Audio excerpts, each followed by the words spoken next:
Hello friends, welcome to చందమామ కథలు by RK. చందమామ కథల ప్రపంచంలోకి వెళ్ళిపోదామా? ఇప్పుడు చెప్పబోయే కథలలో మొదటి కథ వెంకాయమ్మ మొగుడు. వెంకాయమ్మ మొగుడు బంగారయ్య చాలా బద్ధకస్తుడు. పెళ్ళి అయ్యాక అతను సొంత ఊరు విడిచి వెంకాయమ్మ దగ్గరకే వచ్చేశాడు. అది మొదలు వెంకాయమ్మే అతన్ని పోషిస్తున్నది. బంగారయ్య కడుపులో చల్ల కదలకుండా హాయిగా తిని ఇంట్లోనే పడుకునేవాడు. వెంకాయమ్మ చేయని పని అంటూ లేదు. పాలు పితికి అమ్ముతుంది, పిడకలు చేస్తుంది, 4 ఇళ్లలో వంట చేస్తుంది. ఎవరింట ఏ అక్కర వచ్చినా నడుము కట్టుకుని పనిచేస్తుంది. ఒకరోజు మధ్యాహ్నం బంగారయ్య నిద్రమొదలో జోగుతూ ఉండగా ఒక సంభాషణ వినిపించింది. ఎవరో పొరుగింటి ఆడమనిషిని బంగారయ్య ఇల్లెక్కడా అని అడగటము, ఆ పొరుగింటి ఆమె ఈ ఊళ్ళో బంగారయ్య అంటూ ఎవరు లేరు అనటము వినిపించింది.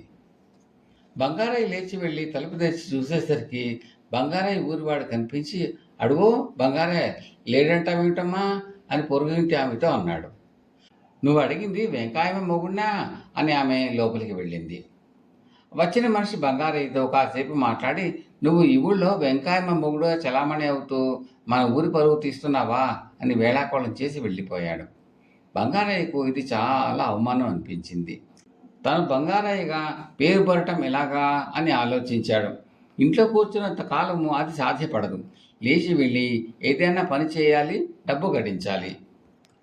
మర్నాడు బంగారయ్య వెంకాయమ్మ కన్నా ముందే లేచి గేదెల పాలు పితికి అమ్మకానికి తీసుకుని వెళ్ళాడు. అతను ఒక వాడుక ఇల్లు తలుపు తట్టితే ఇంటి ఇల్లాలు వచ్చి, మాకు వెంకాయమ్మ పాలు పోస్తుంది అన్నది. ఆమె భర్త బంగారయ్యను పరికించి చూసి, ఇతను వెంకాయమ్మ మొగుడులే, పాలు పోయించుకో అన్నాడు. వెంకాయమ్మ మొగుడు మీకు చస్తే పాలు పోయిను అని వెనక్కి తిరిగి వచ్చేశాడు. వెంకాయమ్మ మొగుడు ఆ పాలు అమ్మి డబ్బు సంపాదించడం అతనికి ఇష్టం లేదు. అతను రోజంతా ఆలోచించి పెదరెడ్డి దగ్గరకు వెళ్ళి పని అడగాలి అని నిశ్చయించుకున్నాడు. ఆ మధ్య పెదరెడ్డి కొడుకు పెళ్లి అయినప్పుడు 2 రోజుల పాటు వెంకాయమ్మే వారింటిని నిర్వాహకం చేసింది. ఆ 2 రోజులు బంగారయ్య భోజనం వేళకు పెదరెడ్డి ఇంటికి వెళ్ళాడు. ఆ ఇంట్లో అందరూ అతన్ని ఎరుగుదురు. బంగారయ్య రాగానే రెడ్డి కూతురు, నానా వెంకాయమ్మ మొగుడు వచ్చాడు అని కేక వేసి తండ్రికి చెప్పింది. కూతురు కేక విని రెడ్డి బయటికి వచ్చేలోపునే బంగారయ్య అక్కడి నుంచి వెళ్ళిపోయాడు. వెంకాయమ్మ మొగుడు అనిపించుకోకూడదని బంగారయ్య మరింత గట్టిగా తీర్మానించుకున్నాడు. ఆఖరికి వడ్డీ వ్యాపారి దగ్గర కొంత అప్పు చేసి సొంత వ్యాపారం చేద్దామనుకున్నాడు అతను. నువ్వు ఎవరో నాకేం తెలుసు, తాకట్టు ఏమీ లేకుండా నీకు అప్పు ఎలా ఇస్తాననుకున్నావు అన్నాడు వడ్డీ వ్యాపారి. అతని వద్ద పనిచేసే కుర్రాడు, ఈయన మనకు పాలు పోసే వెంకాయమ్మ మొగుడండి, బాకే చెల్లించకపోతే పాల ఖాతాలో జమ కట్టుకోవచ్చు అని సిఫార్సు చేశాడు. పనివాడు ఈ మాట చెప్పిన మీదట వడ్డీ వ్యాపారి డబ్బు అప్పేయటానికి సిద్ధపడ్డాడు. కానీ బంగారయ్య తనకు ఆ డబ్బు అవసరం లేదని విసురుగా చెప్పి వచ్చేశాడు. అతనికి బతుకు మీద రోత పుట్టింది. అతను మరో బైరాగి సహాయంతో సన్యాసుల్లో కలిసిపోయాడు. 6 మాసాల అనంతరం బంగారయ్య ఆ ఊరికి తిరిగి వచ్చాడు.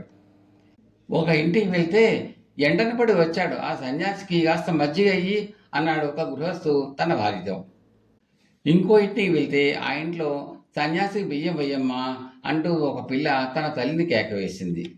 మరొక ఇంటి దగ్గర ఈ సన్యాసికి డబ్బు ఇయ్యరా అని వ్యాపారి పనివాడితో అన్నాడు. తనను అందరూ బంగారయ్య అని పిలవకపోతే మాని వెంకాయమ్మ మొగుడు అని మాత్రం అనటం లేదు, అంతే చాలు అనుకున్నాడు బంగారయ్య. అలా అనుకుంటూ అతను చెరువుగట్టు మీదకి వచ్చేసరికి సాక్షాత్తు వెంకాయమ్మే ఎదురుపడి, నువ్వు ఎన్ని వేషాలు వేసినా నా కళ్ళు కప్పలేవు, నీకు వేళకు అన్ని అమర్చి పెడుతూ ఉంటుంది కదా, ఎందుకు కూర్చున్నావి సన్యాసం అని అడిగింది. వెంకాయమ్మ మొగుడు అని పిలిపించుకోవడం ఇష్టం లేక తాను ఈ పని చేసినట్టు బంగారయ్య ఒప్పుకున్నాడు. నిన్ను ఉత్త పుణ్యానికి వెంకాయమ్మ మొగుడు అని అందరూ ఎందుకంటారు? పెళ్ళాం బిడ్డల్ని పోషించడం మగవాడి విధి. నువ్వు నా మీద పడి తింటూ ఇంటి పట్టున ఉండిపోయావు. ఇక మీదట నువ్వు కష్టపడి సంపాదించి నన్ను పోషించు. బంగారయ్య పెళ్ళంగా చలామణి కావడానికి నాకు ఎలాంటి అభ్యంతరము లేదు. మీ ఊళ్ళో నువ్వు బంగారయ్యవేగా, పద అక్కడికి పోదాం అన్నది వెంకాయమ్మ. బంగారయ్య కళ్ళు తెరుపుడు పడ్డాయి. అతను ఆ సన్యాసి దుస్తులు తీసివేసి మామూలు బట్టలు కట్టుకుని భార్యను తీసుకుని తన ఊరికి వెళ్ళిపోయాడు. కథ సమాప్తం. తరువాతి కథ బదిలీ అయిన దెయ్యం. ఈ కథను రాసిన వారు శ్రీ సి శంకర నారాయణ గారు.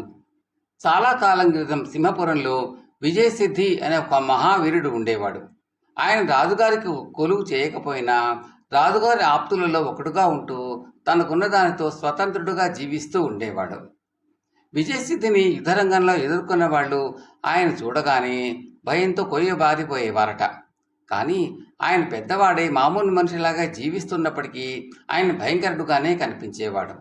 చిన్నపిల్లలు ఆయన ముఖం చూస్తే చాలు కెవ్వు నరిచి ఏడవనారంభించేవాళ్ళు. పెద్దవాళ్ళకే ఆయనను తేరిపారు చూడడానికి ధైర్యం ఉండేది కాదు. విజయసిద్ధికి బాలాంబ అని ఒక్కతే కుమార్తె, వేరే సంతానం లేదు ఆయనకు. ఆయన భార్య పోయి కొంతకాలమైంది. అది మొదలు బాలాంబే ఆ ఇంటికి ఆడదిక్కు. ఆమె చూడడానికి ఎంత అందంగా ఉండేదో, ఇంటి పనులలో అంత నేర్పది. తండ్రికి ఏ విషయంలోనూ లోటు రానిచ్చేది కాదు.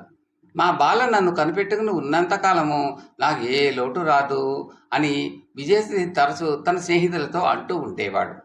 బాలను పెళ్లాడాలనే కోరిక సింహపురంలో అనేక మంది యువకులకు కలిగి ఉండవచ్చు. అయితే విజయసిద్ధి బాల పెళ్లి ప్రసక్తి తెచ్చేటందుకు ధైర్యం చాలకను, తనకు అన్ని విధాల అంగరక్షగా ఉన్న కుమార్తెకు ఆయన అప్పుడే పెళ్లి చేయడు అన్న అనుమానంతోనూ ఎవ్వరూ ఆమెను పెళ్లాడే ప్రయత్నం చేయలేదు. రాజుగారి వద్ద కొలువు చేస్తున్న వీరభూపతి అనే యువకుడు అప్పుడు వచ్చి విజయసిద్ధితోనూ బాలాంబతోనూ చనువుగా మాట్లాడి వెళ్ళిపోతూ ఉండేవాడు. అతను కూడా బాలను పెళ్లాడతానని ఎన్నడూ అనలేదు, కానీ వారిద్దరికీ పెళ్ళి అయ్యే అవకాశం ఉందని ఇంటి దాసదాసీలు అనుకుంటూ ఉండేవారు. ఇలా ఉండగా విజయసిద్ధి ఇంటికి అతని దూరపు బంధువైన కుర్రవాడు కూడా వచ్చాడు. అతని పేరు ఇంద్రవర్మ. విజయసిద్ధి సహాయంతో రాజుగారి వద్ద కొలువు సంపాదించాలని అతని ఉద్దేశం. విజయసిద్ధి సహాయం చేస్తానని మాట ఇచ్చి బంధువు గనక ఇంద్రవర్మను తన ఇంటనే ఉంచుకున్నాడు. బాలను చూసిన మరుక్షణం నుంచి ఇంద్రవర్మకు ఆమెపై అంతులేని ప్రేమ కలిగింది.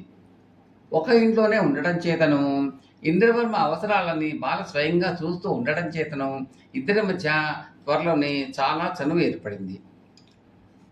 అయినా ఇంద్రవర్మ తన మనసులో ఉన్న ఉద్దేశాన్ని పైకి అనటానికి జంకాడు. ముఖ్య కారణం ఏమిటంటే అతనికి విజయసిద్ధిని చూస్తే చెడ్డ భయం. అతను వారింటికి వచ్చిన మొదటి 10 రోజుల్లో ఆయనతో గట్టిగా 10 మాటలు కూడా మాట్లాడలేదు. ఇంకొక కారణం ఏమంటే బాలకు తనపైన ప్రేమ ఉన్నది లేనిది అన్నకి తెలియదు. తాను అతిథి గనక, ఈడువాడు గనక ఆమె తనతో చనువుగా మాట్లాడుతూ ఉండి ఉండవచ్చు. నేను నిన్ను ప్రేమిస్తున్నాను అని చెప్పేస్తే ఆమె తనతో అసలు మాట్లాడటమే మానేస్తుందేమోనని ఇంద్రవర్మ భయపడ్డాడు. ఇవన్నీ కాక వీరభూపతి ఒకడు ఇంద్రవర్మ గొంతుకు పచ్చి విలక్కాయలాగా అడ్డుపడ్డాడు. అతను అప్పుడు రావటము, దగ్గర బంధువులాగా కలుపుకోలుగా విజయసిద్ధితో మాట్లాడటము, బాలతో చిలోక్తులు ఆడటము ఇంద్రవర్మ 1-2 సార్లు చూసి చాలా అసూయపడ్డాడు. మిగిలిన వారిలాగే అతను కూడా బాలకు ఈ వీరభూపతికి పెళ్లి అవుతుందేమోనని అనుకున్నాడు. ఇంద్రవర్మ వచ్చిన 2 వారాలకు విజయసిద్ధి గ్రామాంతరం బయలుదేరి వెళ్ళాడు. బాలతో రోజుల్లా కబుర్లు చెప్పే అవకాశం ఇంద్రవర్మకు దొరికింది. బాల కూడా ఆ అవకాశాన్ని బాగానే వినియోగించుకున్నది. ఆమె ఏ పనిని చేస్తున్నా ఇంద్రవర్మ కూడా తిరిగి ఏవేవో కబుర్లు చెప్పాడు. సాయంకాలం మల్లెతోటలో ఇద్దరూ విహరించారు. ఆ రాత్రి భోజనాలయ్యాక ఇంటి ముందు మాలతీ పందిరి కింద వెన్నెలలో కూర్చుని రాత్రి చాలా పొద్దుపోయిన దాకా ఇద్దరు కబుర్లు చెప్పుకున్నారు. ఆ తర్వాత ఎవరి దారిన వారు పడుకోవటానికి తమ గదులకు వెళ్ళిపోయారు. నేను నిన్ను ఎంతో ప్రేమిస్తున్నాను, నన్ను పెళ్లాడగలవా అని బాలను అడగటానికి ఇంద్రవర్మకు ఇంత మంచి అవకాశం మళ్ళీ దొరకదు. అయినా అతను ఆ ప్రస్తావన ఎత్తలేదు. ఒకవేళ బాల నేను నిన్ను ప్రేమించడం లేదు అంటే ఇక అతను ఆ ఇంట్లోంచి వెళ్ళిపోవాల్సిందే. మరొక మార్గం లేదు. పరిగెత్తి పాలు తాగే కంటే నిల్చుని నీరు తాగడం మేలు. ఇంకా 2-3 రోజుల దాకా విజయసిద్ధి తిరిగి రాడు. ఈవేళ అలాగే అతను మిగిలిన ఈ రోజులు కూడా సరదాగా ఆమె వెంట షికారు తిరగవచ్చు, కబుర్లు చెప్పవచ్చు. ప్రేమ పెళ్ళి అంటూ మాట్లాడి ఈ కాస్త ఆనందము పోగొట్టుకోవటం దేనికి అనుకున్నాడు ఇంద్రవర్మ. అతను తన పడక గదిలోకి వచ్చి తలుపు గడియ పెట్టి పక్క మీద కూర్చున్నాడో లేదో విజయసిద్ధి గదిలోకి రావటం అతనికి స్పష్టంగా కనబడింది. ఇంద్రవర్మ నిర్ఘాంతపోయి విజయసిద్ధి ఇప్పుడే తిరిగి వచ్చాడు కాబోలు అనుకున్నాడు. కానీ ఇంతలోనే తాను తలుపు గడియపెట్టిన మాట జ్ఞాపకం వచ్చి విజయసిద్ధి చచ్చి దెయ్యమయ్యాడా అని అనుమానం వచ్చింది. ఈ లోపల ఆ ఆకారం ఒక కుర్చీలో కూర్చుని ఇంద్రవర్మతో, నన్ను చూసి ఆశ్చర్యపడకు. నేను విజయసిద్ధి దెయ్యాన్ని. నీతో మాట్లాడాలని వచ్చాను. విజయసిద్ధి ఊళ్ళో ఉండటం చేత ఇన్నాళ్ళు పడలేదు అన్నది. బతికున్నవాడికి దెయ్యమేమిటి అన్నాడు ఇంద్రవర్మ ఆశ్చర్యంతో. అదే పొరపాటు జరిగిపోయింది. 2 ఏళ్ల క్రితం ఈ విజయసిద్ధి చచ్చినంత పని చేశాడు. ఆయన చావు నిమిషాల మీద ఉన్న సమయంలో నేను ఆయన దయ్యంగా పనిచేయటానికి కుదురుకుని ఆయన శరీరాన్ని శరీరం కూడా చేయించుకున్నాను. ఇంతలో ముసలాడు తెప్పరిల్లాడు. నేను ఈ ఉద్యోగం కాని ఉద్యోగంలో చిక్కుకుపోయాను. ఇంతకు నేను నిన్ను అడుగుదామనుకున్నది ఏమిటంటే, ఎవరన్నా చావబోతున్నట్టుగా నీకు ముందుగా తెలిస్తే నాకు మాట మాత్రంగా చెప్పు. నేను వాళ్ళ దయ్యంగా ఉద్యోగం సంపాదించుకుంటాను. ఈ విజయసిద్ధి అప్పుడే చచ్చేలాగా లేడు. ఈ సంగతి నీతో మాట్లాడదామంటే విజయసిద్ధి నీ పక్క గదిలోనే పడుకుంటాడు కనుక అవకాశం లేకపోయింది. నేను నీతో మాట్లాడే మాటలు ఆయనకు వినపడకపోయినా నా మాటలు నువ్విచ్చే జవాబు ఆయనకు వినిపిస్తుంది కదా. ఆయనంటే నాకు ఎంత భయమో చెప్పలేను. ఆయనకు భయపడి నేను ఈ ఆవరణలో ఎన్నడూ ఎవరికీ కనపడను కూడా లేదు. నేను కోరిన ఈ సహాయం చేస్తేవా నీ ప్రేమ ఫలించడానికి సహాయం చేస్తాను అన్నది దెయ్యం. తన ప్రేమ సంగతి దెయ్యానికి కూడా తెలియటం చూసి ఇంద్రవర్మ సిగ్గుపడ్డాడు. అతను దెయ్యంతో, దేశంలో రోజు బోరినంతమంది చస్తూనే ఉన్నారు కదా, ప్రయత్నిస్తే నీకు మరొక చోట ఉద్యోగం దొరక్కపోయిందా అన్నాడు. బాబు, ఈ దెయ్యం ఉద్యోగాలకు ఎంత పోటీ ఉన్నది నీకు తెలియదు. దీనికి ఎన్నో సిఫార్సులు. స్వయంగా వెతుక్కుందామని వచ్చి ఇక్కడ ఇరుక్కుపోయాను. ఫలానా చోట ఖాళీ వస్తుందని మాట మాత్రం తెలిసే నాకు సహాయం చేసే మిత్రులు ఉన్నారు. నీకు దివాణి సంగతులు అందుబాటులో ఉంటాయి గనక జరగబోయే హత్య కానీ ఆత్మహత్య కానీ ఏదన్నా ఉంటే నా చెప్పిన వెయ్యి. నీ రుణం ఉంచుకోను. ఈ బాలను సంపాదించుకునే సహాయం నేను నీకు చేస్తాను అంటూ దెయ్యం అంతర్ధానమైంది. మర్నాడు కూడా ఇంద్రవర్మ బాలతో చనువుగా రోజల్లా కబుర్లు చెప్పాడు. ఆ సాయంకాలం తోటలో ఇద్దరు పచారు చేశారు. ఆ రాత్రి వెన్నెలలో మాలతీ పందిరి కింద కూర్చొని మాట్లాడుకుంటున్నారు.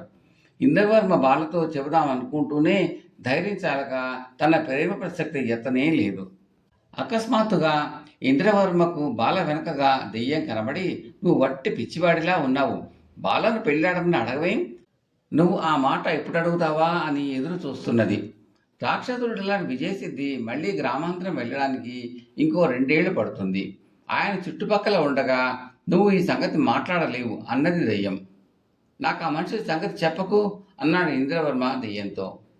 ఏ మనిషి సంగతి అన్నది బాల ఆశ్చర్యంతో. ఆమెకు దెయ్యం అన్న మాటలు వినిపించలేదు, కానీ దెయ్యం మాటలకు ఇంద్రవర్మ ఇచ్చిన జవాబు వినిపించింది. ఇంద్రవర్మ కంగారులో నోటికి వచ్చిన మాట అనేశాడు.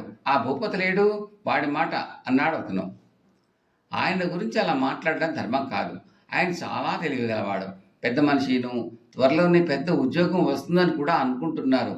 ఆయన రాజుగారి సలహాదారు కావటానికి అర్హుడు కూడాను అన్నది బాల. అదంతా నిజమే కావచ్చు, కానీ నాకు ఆయనంటే ఇష్టం లేదు అన్నాడు ఇంద్రవర్మ.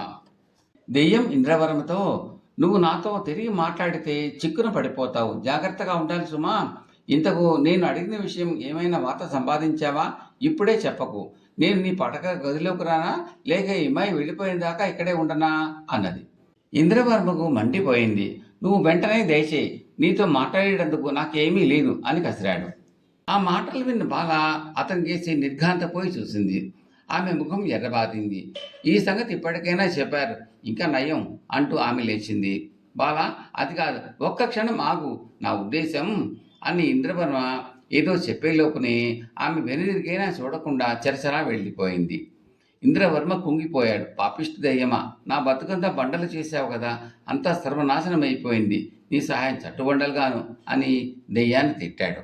ఇలాంటి పొరపాట్లు జరుగుతాయి, మరి వాటిని యుక్తిగా సరిదిద్దుకోవాలి, ధైర్యం వహించు అంటూ దెయ్యం వెంటనే మాయమైంది.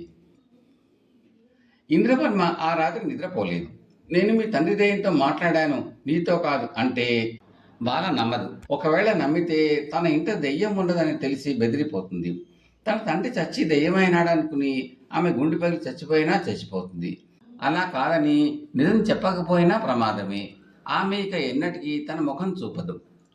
అతను భయపడ్డంతా అయింది. మర్నాడు ఆమె అతనితో చాలా ముభావంగా ఉంది. అతను ఆమెతో మాట్లాడదామన్నా ఆమె అవకాశం చిక్కనివ్వలేదు. ఆ రాత్రి ఆమె మాలతీ పందిరి కింద కూర్చుని ఉన్నప్పుడు ఇంద్రవర్మ వెళ్ళి సమీపంగా కూర్చుని, బాల, నన్ను అపార్థం చేసుకున్నావు, నా మీద నిష్కారణంగా అలిగావు అన్నాడు. ఏమిటి, నేను నిష్కారణంగా అలిగానా? నిన్న రాత్రి మీరు అన్న మాటలు విన్నాక ఎవరైనా అలకుండా ఉంటారా? ఎంత క్రూరంగా మాట్లాడారు అన్నది. నేను నీతో క్రూరంగా మాట్లాడానా? నా మనసు వైపు చెప్తే నువ్వు అలా ఒక్కనాటికి అనుకోవు. ఒక్క అవాంతరం ఉండటం చేత నా మనసు వైపు చెప్పలేకుండా ఉన్నాను అన్నాడు ఇంద్రవర్మ. బాల అతనికే చూసి, ఏమా అవాంతరం, మా నాన్నేనా అన్నది. ఆమె ముఖం చూస్తే ఇంద్రవర్మ తనను ప్రేమిస్తున్నాడని తెలిసినట్టే కనపడింది. అతనికి కాస్త ధైర్యం వచ్చింది. తన ప్రేమ గురించి చెప్పే ఉద్దేశంతో అతను బాలకు కొంచెం దగ్గరగా జరుగుతుండగా దెయ్యం కనిపించి, అసలు సంగతి ఆమెతో చెప్పావా లేదా? ఎందుకంటే విజయస్థితి తిరిగి వస్తున్నాడు, ఇంకో ఘడిలో ఇల్లు చేరుకుంటాడు, ఇంకో శుభవార్త, నాకు బదిలీ అయింది, దూరదేశంలో ప్రజలు తిరుగుబాటు చేసి రాజును చంపేశారట. నా మిత్రులు కొంతమంది నా తరఫున పనిచేసి ఎలా అయితేనేం నాకు ఆ రాజు దయ్యం ఉద్యోగం వచ్చేటట్టు చేశారు. ఈ విధంగా నా కష్టాలు గట్టెక్కినాయి, నేను త్వరగా వెళ్ళాలి, సెలవు అని మాయమైంది. ఇంద్రవర్మ బాలకేసి తిరిగి ఆమె చేతులు రెండు తన చేతుల్లోకి తీసుకుని, బాల, నన్ను పెళ్లాడతావా? ఈ ప్రపంచంలో నాకు నీకన్నా ఇష్టమైన మనుషులు ఎవరూ లేరు అన్నాడు. నాకు కూడా మీకన్నా ఇష్టలు ఎవరూ లేరు, మరిద్దరికి పెళ్లి చేయమని నాన్నతో చెబుతాను, ఆయన తప్పక ఒప్పుకుంటాడు అన్నది బాల. అంతా సవ్యంగానే జరిగింది. ఇంద్రవర్మ తన కుమార్తెను పెళ్లాడటానికి విజయసిద్ధి ఒప్పుకున్నాడు. అయితే అల్లుడు తన ఇంటనే ఉండిపోవాలని కోరాడు. ఆ తర్వాత ఇంద్రవర్మకు రాజుగారి కొలువులో ఉద్యోగము, బాలాంబతో వివాహము ఒకేసారి జరిగాయి. ఆ తర్వాత వారందరూ చాలా కాలం సుఖంగా కాపురం చేశారు. కథ సమాప్తం. తరువాతి కథ పితృప్రేమ. ఈ కథను రాసిన వారు శ్రీ మున్నంగి రాజగోపాలాచార్యులు గారు. ఒకనొక ఊళ్ళో ఒక షాహుకారు ఉండేవాడు. అతని పేరు ధర్మబుద్ధి. పేరుకు తగ్గట్టుగానే అతను ధర్మగుణాలు కలిగి దైవభక్తితో నడుచుకునేవాడు. అబద్ధం ఆడి కానీ, ఒకరిని ఒక మాట అని కానీ, ఒకరికి హాని తలపెట్టి కానీ ఎరగడు. అతని మంచి లక్షణాలను ఊళ్ళో వాళ్ళంతా తెగమెచ్చుకునేవారు. ఇలాంటి మన ధర్మబుద్ధికి లేక ఒక పుత్రుడు కలిగాడు. అతనికి నారాయణ అని పేరు పెట్టారు. తండ్రి ఎంత మంచివాడో నారాయణ అంత చెడ్డవాడుగా తయారయ్యాడు. పెరిగి పెద్దవాడవుతున్న కొద్దీ నారాయణ చెడ్డ అలవాట్లు చేసుకోసాగాడు. దుర్మార్గుడు స్నేహం చేయసాగాడు. లేక పుట్టడం చేత ధర్మబుద్ధి కొడుకును ఏమీ అనేవాడు కాదు. ఏదో చిన్నతనం వల్ల అలా చేస్తున్నాడు అని చూసి చూడనట్టు పోతూ ఉండేవాడు. నారాయణ పెరిగి పెద్దవాడైన కొద్దీ మరింత చెడుద్రోవలే నడవసాగాడే కానీ మంచి మార్గం అలవడలేదు. ధనవంతుని బిడ్డ కనుక నారాయణ దగ్గర ఎప్పుడూ డబ్బు ఉంటూ ఉండేది. ఇది చూసిన స్నేహితులు నారాయణ స్నేహం కోసం మూగేవారు. అతను వారి మాయలో పడి వారు ఆడింది ఆట పాడింది పాటగా తండ్రి మాట ఈ మాత్రం లెక్క చేయకుండా తిరిగేవాడు. జూదము మొదలైన చెడ్డ అలవాట్లు కూడా చేసుకున్నాడు. క్రమేణా నారాయణ ఆరోగ్యం క్షీణించసాగింది. ఇంతవరకు తన కొడుకు ఎన్ని దుర్గుణాలు నేర్చుకున్నా పుత్రప్రేమ చేత ఏమీ అనకుండా చూస్తూ ఊరుకున్నాడు ధర్మబుద్ధి. కానీ ఇప్పుడు తన కొడుకు ఆరోగ్యమే పాడవుతున్నదని గ్రహించగానే ధర్మబుద్ధికి ఊరుకో బుద్ధి పుట్టలేదు. ఒంటరిగా పిలిచి కొడుకి ఎన్నో విధాల మంచి మాటలతో నచ్చజెప్పి చూశాడు. లాభం లేకపోయింది. తిట్టాడు, భయపెట్టాడు, కానీ నారాయణ వాటిని కూడా లెక్క చేయలేదు. ఆ రోజు మొదలు నారాయణకి డబ్బు అందకుండా గట్టి కట్టుదిట్టం చేశాడు తండ్రి. ఎప్పుడైతే నారాయణ దగ్గర డబ్బు సన్నగిల్లిందో అంతవరకు వెంట ఉంటూ ఉండిన స్నేహితులు ఒకరొక్కరుగా జారుకోసాగారు. ఆఖరికి నారాయణ ఒంటరివాడైనాడు. ఇంట్లో తండ్రి కూడా చివాట్లు పెట్టడం ఎక్కువ కాసాగింది. నారాయణకి ఆ ఊళ్ళో ఉండబుద్ధి పుట్టలేదు. ఒకనాటి రాత్రి ఎవరితోటి చెప్పకుండా నారాయణ ఇల్లు వదిలి బయలుదేరాడు. తెల్లవారు లేచి చూసేసరికి కొడుకు లేడు. ధర్మబుద్ధి చాలా విచారించాడు. కన్నప్రేమ పొమ్మంటే పోతుందా? పైగా తన వంశం నిలబెట్టడానికి గాను అతడొక్కడే కొడుకు. ధర్మబుద్ధి వెంటనే తన నౌకర్లను పిలిచి, నారాయణ తెల్లవారేసరికి ఇటో పరారైపోయాడు, మీరు వాడికి తెలియకుండా వాడి వెంటనే ఉంటూ వాటికి కావలసిన తిండి తిప్పలు ఇతర సౌకర్యాలు అమరుస్తూ ఉండండి అని చెప్పి నౌకర్లకి తలా ఇంత డబ్బు ఇచ్చి పంపాడు. నౌకర్లు వెంటనే ఆ డబ్బు తీసుకుని నారాయణని వెతుక్కుంటూ బయలుదేరారు. నారాయణ తను ఎక్కడికి పోవాలో ఏమి చేయాలో ఆలోచించుకుని బయలుదేరలేదు. ఆ రోజు ఉదయం మొదలు సాయంత్రం వరకు తిరిగి చివరికి సాయంత్రానికి ఒక ఊరు చేరుకున్నాడు. ఆకలి దహించుకుపోతున్నది. చేతిలో రాగి దమ్మిడి లేదు. అలా పోతూ ఉండగా ఒక మిఠాయి దుకాణం కనిపించింది. ఈ మిఠాయి దుకాణం ఎవరిదో కాదు, ధర్మబుద్ధి పంపించిన నౌకర్లే నారాయణ కంటే ముందుగా అక్కడికి చేరుకుని నారాయణకు తిండి అవి సమకూర్చడానికి దుకాణం పెట్టు కూర్చున్నారు. నారాయణ దుకాణం దగ్గరికి వెళ్ళాడు. బాబు, చాలా దూరం నుంచి వస్తున్నాను, ఆకలి వేస్తోంది, ఏమైనా కొనుక్కుని తిందామంటే నా దగ్గర డబ్బు లేదు. నా మీద దయతలిచి తినడానికి ఏమన్నా పెడితే మీ పేరు చెప్పుకుంటాను అన్నాడు. నారాయణ ఈ విధంగా అడగటమే తడవుగా మారువేషాల్లో ఉన్న ధర్మబుద్ధి నౌకర్లు అతడికి కావలసిన పలహారాలు పెట్టి ఇంకా మిగతా ఏర్పాట్లు కూడా చేసి ఆ రాత్రికి అక్కడే పడుకోవటానికి చోటు ఇచ్చారు. తెల్లవారింది. నారాయణ ఆ దుకాణదారు సహాయానికి ఎంతో కృతజ్ఞత చూపి మళ్ళీ తన దోవన బయలుదేరాడు. మధ్యాహ్నం అయ్యేసరికి నారాయణ ఒక ఏరు దగ్గరకు చేరుకున్నాడు. ఏరు నిండుగా ప్రవహిస్తోంది. అవతల గట్టుకు చేరడం ఎలాగా అని ఆలోచిస్తున్నాడు నారాయణ. ఇంతలో ఆ పడవ అబ్బాయి వచ్చి, రా అబ్బాయి, అవతల గట్టుకు చేరుస్తాం అన్నాడు. ఈ పడవ వాళ్ళు కూడా ఎవరో కాదు, మారువేషంలో ఉన్న ధర్మబుద్ధి నౌకర్లే. నేను మీకు ఏమీ ఇచ్చుకోలేనే అన్నాడు నారాయణ దీనంగా. పర్వాలేదు, నిన్ను ఊరికే తీసుకుపోతాం అని పడవ వాళ్ళు నారాయణ్ణి ఏరు దాటించారు. నారాయణ మళ్ళీ నడక సాగించాడు. సాయంకాలానికి నారాయణ ఒక పెద్ద కొండ ప్రాంతానికి చేరాడు. ఆ కొండకి పక్కనే ఒక ఊరుంది. నారాయణకి కడుపులో కాలుతోంది. ఎలాగైనా కష్టపడి ఆ పక్క ఊరు చేరుకోగలిగితే ఇంత తినడానికి తిండి దొరుకుతుందేమో అని నారాయణ కొండ ఎక్కసాగాడు. కాళ్ళు నొప్పులు పుట్టసాగాయి. పైగా రోజల్లా తిండి నీళ్లు సరిగ్గా లేవాయే. ఎలారా భగవంతుడా అని నారాయణ దిక్కులు చూడసాగాడు. ఇంతలో మారువేషంలో ఉన్న ధర్మబుద్ధి నౌకర్లు ఒక మేనాతో అక్కడికి వచ్చి ప్రత్యక్షమయ్యారు. నారాయణ అడగకుండానే, దీంట్లో కూర్చోనాయన, నిన్ను కొండ చేరుస్తానులే, ఎక్కువ అన్నారు. నారాయణకి ఎంతో సంతోషం వేసింది. వెంటనే మేనాలో ఎక్కి కొండ దాటాడు. అలాగే నారాయణ ఎన్నో కష్టాలు ఎదుర్కోవలసి రావటం, మారువేషంలో ఉన్న ధర్మబుద్ధి నౌకర్లు అతన్ని ఆ కష్టాల నుంచి తప్పించి రక్షించడం జరుగుతోంది. ఆఖరికి ఒకరోజు నారాయణకి అనుమానం కలిగింది. ఈ సందేహం రాగానే నారాయణ ఒకరోజు తనకు సహాయం చేయవచ్చిన వారిని అడిగాడు. మీరెవరు, నాకెందుకు ఇలా సహాయం చేస్తున్నారు అని. అప్పుడు వాళ్ళు అతనికి జరిగిందంతా చెప్పారు. అంతా విని నారాయణ చాలా ఆశ్చర్యపోయాడు. తాను ఎంత చెడుగా ప్రవర్తించినా, చివరికి ఇల్లు వదిలి వచ్చేసినా తన తండ్రి మాత్రం తన సుఖం కోసం, క్షేమం కోసం ఇలా సేవకుల్ని పంపి తనకు సహాయం చేయించాడు. అలాంటి తండ్రి మాట లక్ష్య పెట్టకపోవడం ఎంత బుద్ధి తక్కువ అని గ్రహించాడు. వెంటనే సేవకులతో పాటు ఇంటికి వచ్చి తండ్రి పాదాల ముందు వాలి తనను క్షమించమని, ఇకపై బుద్ధి కలిగి మసులుతానని బలబలా ఏడ్చాడు. ఇప్పటికైనా తన కొడుకు మంచి మార్గానికి వచ్చాడని ధర్మబుద్ధి ఎంతో సంతోషించాడు. తన వంశ మర్యాద నిలబెట్టడానికి తనకు కలిగిన ఒకగానొక కొడుకును తను నిలుపుకోగలిగినందుకు ఎంతో గర్వించాడు. ఆనాటి నుంచి ఆ తండ్రి కొడుకులు ఎంతో కాలం సుఖంగా కాలం వెళ్ళబుచ్చారు. కథ సమాప్తం. మీకు ఈ కంటెంట్ నచ్చితే లైక్ చేయండి, బంధుమిత్రులు షేర్ చేయండి, సబ్స్క్రైబ్ చేసి గంట సింబల్ కాల్ కూడా నొక్కండి. ఇలా చేయడం వల్ల నేను పెట్టబోయే తదుపరి వీడియోలన్నీ కూడా మీరు చూసి ఆనందించవచ్చు. చాలామంది చూస్తున్నారు కానీ లైక్ చేయడము, కామెంట్లు పెట్టడం చేయటం లేదండి. అది మాకు ఎంతో ప్రోత్సాహాన్ని ఇస్తుందండి. Thank you very much. దయచేసి చేయండి. Thank you.